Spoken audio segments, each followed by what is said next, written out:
Hermann Hesse was a German poet, novelist, and painter. His best-known works include Steppenwolf, Siddhartha, and the Glass Bead Game, each of which explores an individual's search for authenticity, self-knowledge and spirituality. In 1946, he received the Nobel Prize in Literature. Biography, family background. Hermann Karl Hesse was born on July 2, 1877 in the Black Forest town of Calw in Württemberg, German Empire. His parents served in India at a mission under the auspices of the Basel Mission, a Protestant Christian missionary society. Hesse's mother, Marie Gundert, was born at such a mission in India in 1842. In describing her own childhood, she said, "A happy child I was not." As was usual among missionaries at the time, she was left behind in Europe at the age of 4 when her parents went to India. Hesse's father, Johannes Hesse, the son of a doctor, was born in 1847 in the Estonian town of Paide. In his own way, Dr. Hesse was just as tyrannical as Dr. Gundert. Johannes Hesse belonged to the German minority in the part of the Baltic region, which was then a part of the Russian Empire. Thus his son Hermann was at birth both a citizen of the German Empire and the Russian Empire. Hesse had 5 siblings, but 2 of them died in infancy. In 1873, the Hesse family moved to Calw, where his father worked for the Kailer Verlagsverein, a publishing house specializing in theological texts and school books. Hesse's grandfather Hermann Gundert managed the publishing house at the time, and Johannes Hesse succeeded him in 1893. Hesse grew up in a Swabian Pietist household, with the Pietist tendency to insulate believers into small, deeply thoughtful groups. Furthermore, Hesse described his father's Baltic German heritage as an important and potent fact of his developing identity. His father, Hesse stated, always seemed like a very polite, very foreign, lonely, little understood guest.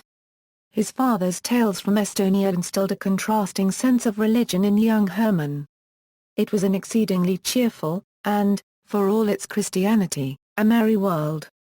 We wished for nothing so longingly as to be allowed to see this Estonia, where life was so paradisiacal, so colourful and happy. Hermann Hesse's sense of estrangement from the Swabian petty bourgeoisie further grew through his relationship with his grandmother Julie Gundert, now copyrightee Dubois, whose French-Swiss heritage kept her from ever quite fitting in among the milieu. Childhood. From childhood, Hesse appeared headstrong and hard for his family to handle. In a letter to her husband, Hermann's mother Marie wrote, "The little fellow has a life in him, an unbelievable strength, a powerful will, and, for his 4 years of age, a truly astonishing mind. How can he express all that? It truly gnaws at my life, this internal fighting against his tyrannical temperament, his passionate turbulence. God must shape this proud spirit, then it will become something noble and magnificent but I shudder to think what this young and passionate person might become should his upbringing be false or weak." Hesse showed signs of serious depression as early as his first year at school. In his juvenilia collection ʻhɛsə, Hesse vividly describes experiences and anecdotes from his childhood and youth in Calw, the atmosphere and adventures by the river, the bridge, the chapel, the houses leaning closely together, hidden nooks and crannies, as well as the inhabitants with their admirable qualities, their oddities, and their idiosyncrasies.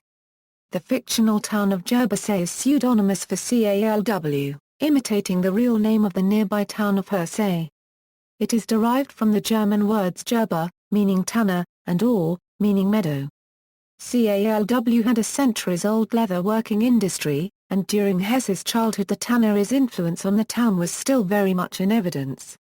Hesse's favorite place in Calw was the St. Nicholas Bridge, which is why the Hesse monument by the sculptor Kurt Tassotti was erected there in 2002. Hermann Hesse's grandfather Hermann Gundert, a doctor of philosophy and fluent in multiple languages, encouraged the boy to read widely, giving him access to his library, which was filled with the works of world literature. All this instilled a sense in Hermann Hesse that he was a citizen of the world. His family background became, he noted, the basis of an isolation and a resistance to any sort of nationalism that so defined my life. Young Hesse shared a love of music with his mother. both music and poetry were important in his family. His mother wrote poetry, and his father was known for his use of language in both his sermons and the writing of religious tracts. His first role model for becoming an artist was his half-brother, Theo, who rebelled against the family by entering a music conservatory in 1885. Hesse showed a precocious ability to rhyme, and by 1889 he had decided that he wanted to be a writer. Education. In 1881, when Hesse was 4, the family moved to Basel, Switzerland, staying for 6 years and then returning to Calw. After successful attendance at the Latin school in ʻhɛ, Hesse entered the Evangelical Theological Seminary of Maulbronn Abbey in 1891. The pupils lived and studied at the Abbey, one of Germany's most beautiful and well-preserved, attending 41 hours of classes a week. Although Hesse did well during the first months, writing in a letter that he particularly enjoyed writing essays and translating classic Greek poetry into German, his time in Maulbronn was the beginning of a serious personal crisis. In March 1892, Hesse showed his rebellious character, and, in one instance, he fled from the seminary and was found in a field a day later. Hesse began a journey through various institutions and schools and experienced intense conflicts with his parents. In May, after an attempt at suicide, he spent time at an institution in Bad Boll under the care of theologian and minister Christoph Friedrich Blumhardt. Later, he was placed in a mental institution in Stettin im Remstal, and then a boys' institution in Basel. At the end of 1892, he attended the gymnasium in Cannstatt, now part of Stuttgart. In 1893, he passed the one-year examination, which concluded his schooling. The same year, he began hanging out with older companions and took up drinking and smoking. After this, Hesse began a bookshop apprenticeship in Esslingen am Neckar, but quit after 3 days. Then, in the early summer of 1894, he began a 14-month mechanic apprenticeship at a clock tower factory in Calw. The monotony of soldering and filing work made him turn himself toward more spiritual activities.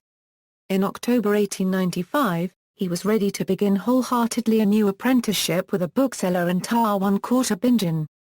This experience from his youth, especially his time spent at the seminary in Maulbronn, he returns to later in his novel Beneath the Wheel. Becoming a writer. On October 17, 1895, Hesse began working in the bookshop in ʻhɛ, which had a specialized collection in theology, philology, and law. Hesse's tasks consisted of organizing, packing, and archiving the books. After the end of each 12-hour workday, Hesse pursued his own work, and he spent his long, idle Sundays with books rather than friends. Hesse studied theological writings and later Goethe, Lessing, Schiller, and Greek mythology. He also began reading Nietzsche in 1895, and that philosopher's ideas of dual impulses of passion and order in humankind was a heavy influence on most of his novels. By 1898, Hesse had a respectable income that enabled financial independence from his parents. During this time, he concentrated on the works of the German Romantics, including much of the work from Clemens Brentano, Joseph Freire von Eichendorff, Friedrich ʻhɛ, and novelist. In letters to his parents, he expressed a belief that the morality of artists is replaced by aesthetics. During this time, he was introduced to the home of Frau Currency Uline von Rutten, a friend of his family's. There he met with people his own age. His relationships with his contemporaries were problematic, in that most of them were now at university. This usually left him feeling awkward in social situations. In 1896, his poem Madonna appeared in a Viennese periodical and Hesse released his first small volume of poetry, Romantic Songs. In 1897, a published poem of his, Grand Valse, drew him a fan letter. It was from Helene Voigt, who the next year married Eugen Diedericks, a young publisher. To please his wife, Diedericks agreed to publish Hesse's collection of prose entitled 1 Hour After Midnight in 1898. Both works were a business failure. In 2 years, only 54 of the 600 printed copies of Romantic Songs were sold, and 1 hour after midnight received only one printing and sold sluggishly. Furthermore, Hesse suffered a great shock when his mother disapproved of romantic songs on the grounds that they were too secular and even vaguely sinful.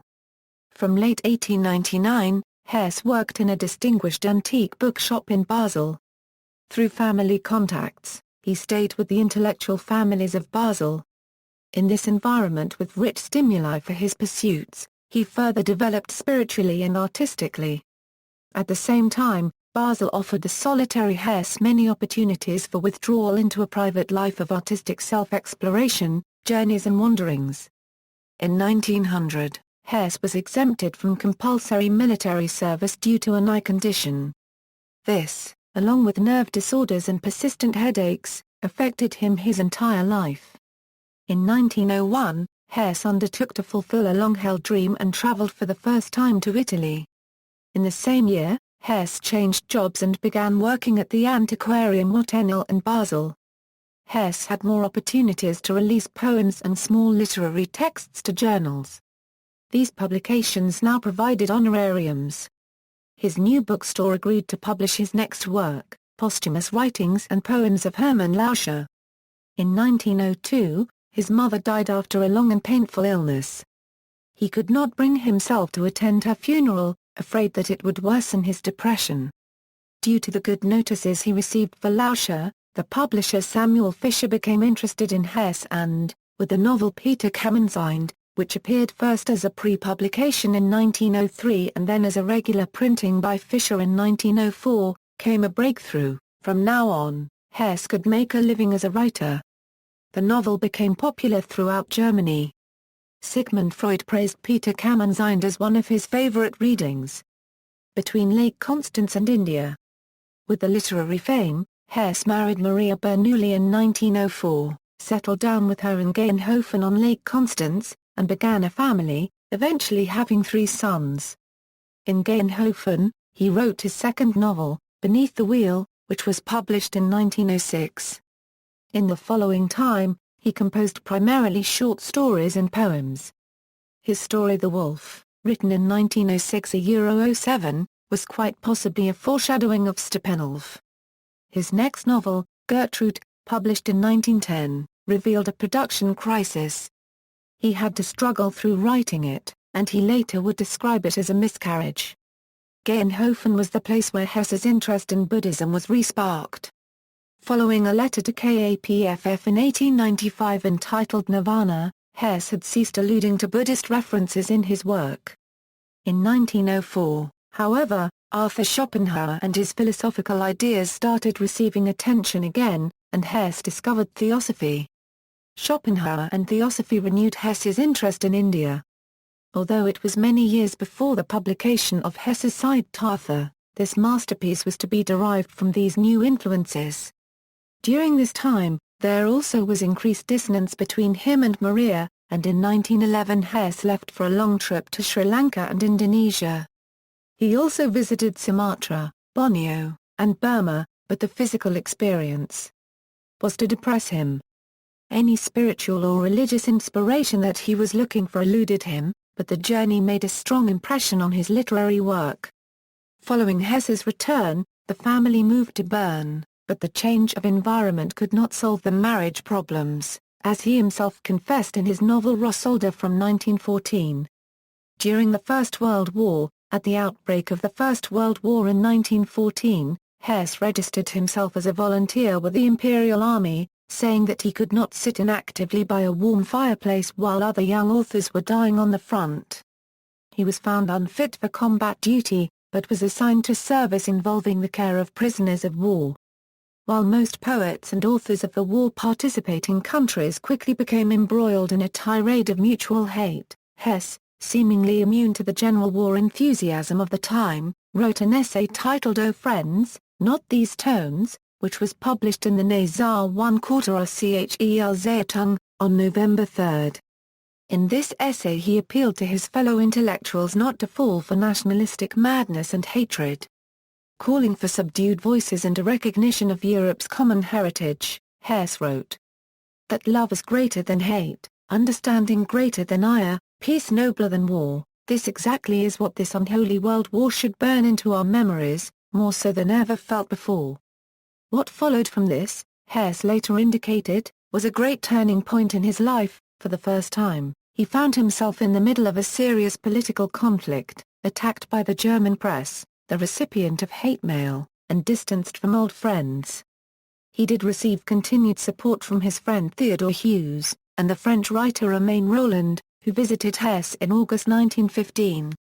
In 1917, Hesse wrote to Rolland, "The attempt to apply love to matters political has failed." This public controversy was not yet resolved when a deeper life crisis befell Hesse with the death of his father on March 8, 1916, the serious illness of his son Martin, and his wife's schizophrenia. He was forced to leave his military service and begin receiving psychotherapy. This began for Hesse a long preoccupation with psychoanalysis, through which he came to know Carl Jung personally, and was challenged to new creative heights.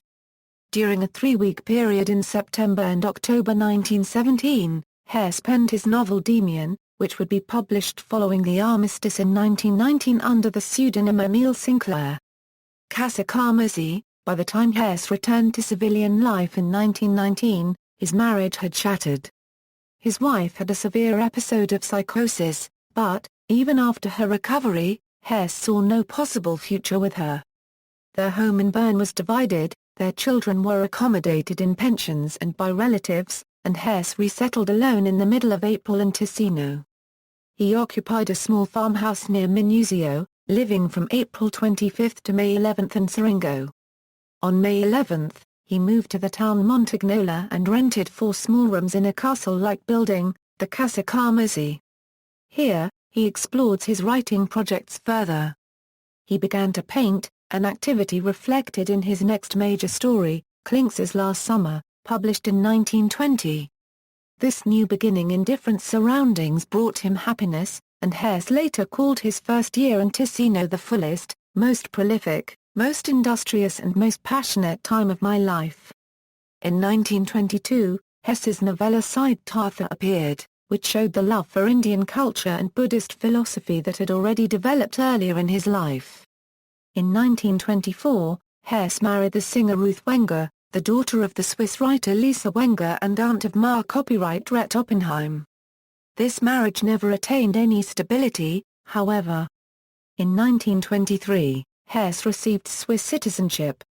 His next major works, Kurgast and the Nuremberg Trip, were autobiographical narratives with ironic undertones and foreshadowed Hesse's following novel, Steppenwolf, which was published in 1927. In the year of his 50th birthday, the first biography of Hesse appeared, written by his friend Hugo Ball. Shortly after his new successful novel, he turned away from the solitude of Steppenwolf and married art historian Ninan Dolbin, now copyright Eola Currency Dare. This change to companionship was reflected in the novel Narcissus and Goldmund, appearing in 1930. In 1931, Hesse left the ʻhɛsə and moved with Ninan to a large house near Montagnola, which was built according to his wishes.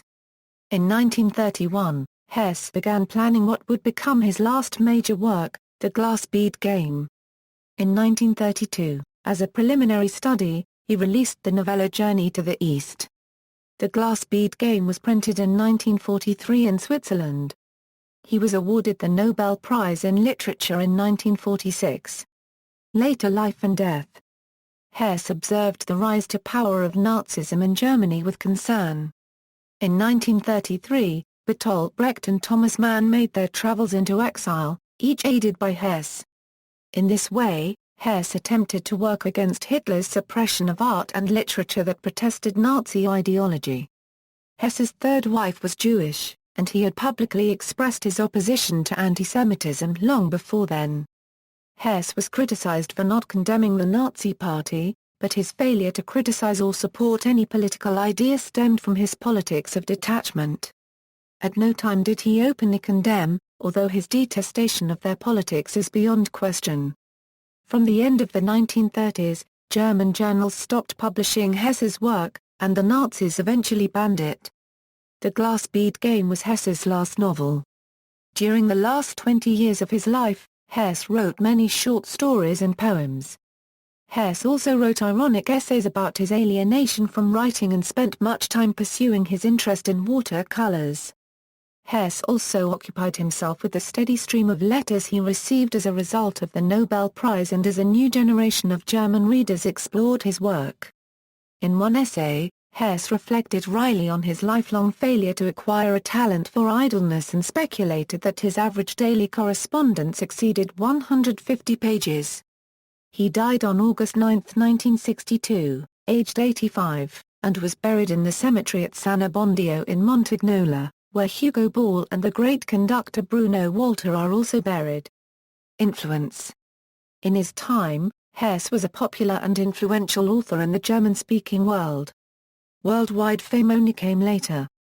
Hesse's first great novel, Peter Kamenzind, was received enthusiastically by young Germans desiring a different and more natural way of life at the time of great economic and technological progress in the country. Demian had a strong and enduring influence on the generation of home returners from the First World War.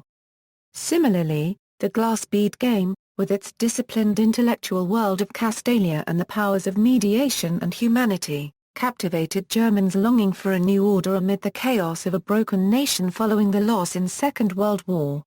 In the 1950s, Hesse's popularity began to wane, while literature critics and intellectuals turned their attention to other subjects.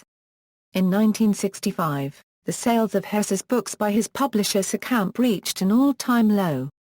However, after Hesse's death in 1962, posthumously published writings, including letters and previously unknown pieces of prose, contributed to a new level of understanding and appreciation of his works. By the time of Hesse's death in 1962, his works were still relatively unknown in the United States. A memorial published in the New York Times went so far as to claim that Hesse's works were largely inaccessible for American readers. The situation changed in the mid-1960s, when Hesse's works suddenly became bestsellers in the United States. The revival in popularity of Hesse's works has been credited to their association with some of the popular themes of the 1960s counterculture movement. In particular, the quest for enlightenment theme of Siddhartha, Journey to the East, and Narcissus and Goldmund resonated with those espousing countercultural ideals. The magic theater sequences in Steppenwolf were interpreted by some as drug-induced psychedelia, although there is no evidence that Hesse ever took psychedelic drugs or recommended their use.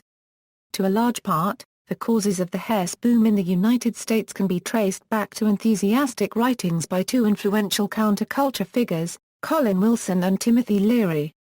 From the United States, the Hesse Renaissance spread to other parts of the world, and even back to Germany. More than 800,000 copies were sold in the German-speaking world in 1972–1973.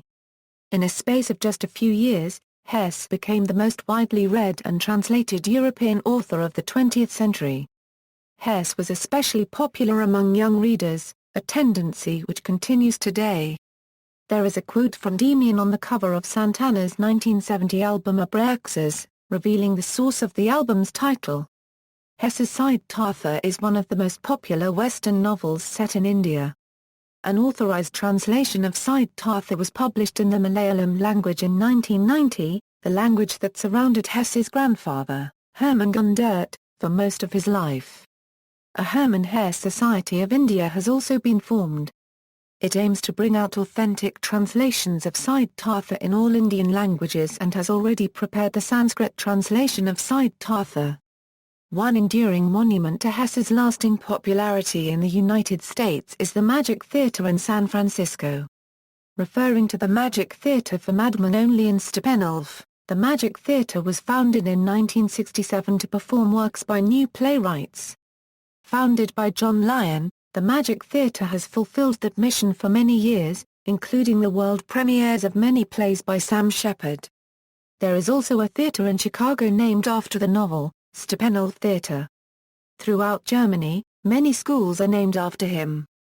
In 1964, the Kaiser Hermann Hesse Prize was founded, which is awarded every 2 years, alternately to a German-language literary journal or to the translator of Hesse's work to a foreign language. There is also a Hermann Hesse Prize associated with the city of Karlsruhe. Awards. 1906 a Euro Bonfellpreis, 1928 a Euro Maastricht-Preis of the Schiller Foundation in Vienna, 1936 a Euro Gottfried Keller-Preis, 1946 a Euro Goethe Prize, 1946 a Euro Nobel Prize in Literature, 1947 a Euro Honorary Doctorate from the University of Bern, 1950 a Euro Wilhelm Rauh-Perzer, de, 1954 a Euro Paul Lamar Copyright Right, 1955 a Euro Peace Prize of the German Book Trade, Bibliography. 1899, Ein Stund hinter Mitternacht. Novella. 1900, Hermann Lauscher, 1904, Peter Kamenzind, 1906, Unterm Radial, 1908, Front. Novella. 1910, Gertrude, 1913, Os Indien, 1914, Ruhrhalde, 1915, Nulp. 1916, Paragraph eines die Jugend. Novella. 1919, Demian, 1919, Klein und Wagner, 1920, Klings's letzter Sommer, 1922, Siddhartha, 1927, Der Steppenwolf, 1930, Nazier und Goldmund, 1932, Die Morgenlandfahrt, 1943, Das Glasbirnenspiel, film adaptations, 1966, El Lobo Estepario, 1971, Zachariah, 1972, Siddhartha, 1974, Steppenwolf, 1981, Kinderziel, 1996, Ansatsu, 2003, poem, I Set My Foot Upon the Air and It Carried Me, 2003, Siddhartha, 2012, Die Heimkehr, references. Sources, Friedman, Ralph, Hermann Hesse, Pilgrim of Crisis, A Biography, Pantheon Books, New York, 1978, Prines, Louis, Ungedem Anfang Wohnte in Zauberin. Die Lebensgeschichte des Hermann Hesse, Sekam Verlag, Frankfurt am Main, 2006. ISBN 9783518457429. Zeller, Bernhard, Hermann Hesse, Robert Taschenbach Verlag, Rheinbeck Bell Hamburg, 2005. ISBN 3499506769. External links, media related to Hermann Hesse at Wikimedia Commons, works related to Hermann Hesse at Wikisource, quotations related to Hermann Hesse at Wikiquote, complete bibliography at nobelprize.org, works by Hermann Hesse on Open Library at the Internet Archive, works by Hermann Hesse at Project Gutenberg, Hermann Hesse page Euro in German and English, maintained by Professor Günter Gottschalk, Hermann Hesse portal, Hesse Filmder, German documentary about his life Euro in German, Community of the Journey to the East Euro in German and English, concise biography Euro originally published by the Germanic American Institute. By Paul Aschens, article at Books and Writers, The Painter Hermann Hesse Gallery Ludolf, Darwin Korteseldorf, Germany. Audio recording in English of Siddhartha from LibriVox.org, Lajos Corvisies. Izihung in Hermann Hesse's Glasbirnenspiel Euro Diplomarbeit. Grenay.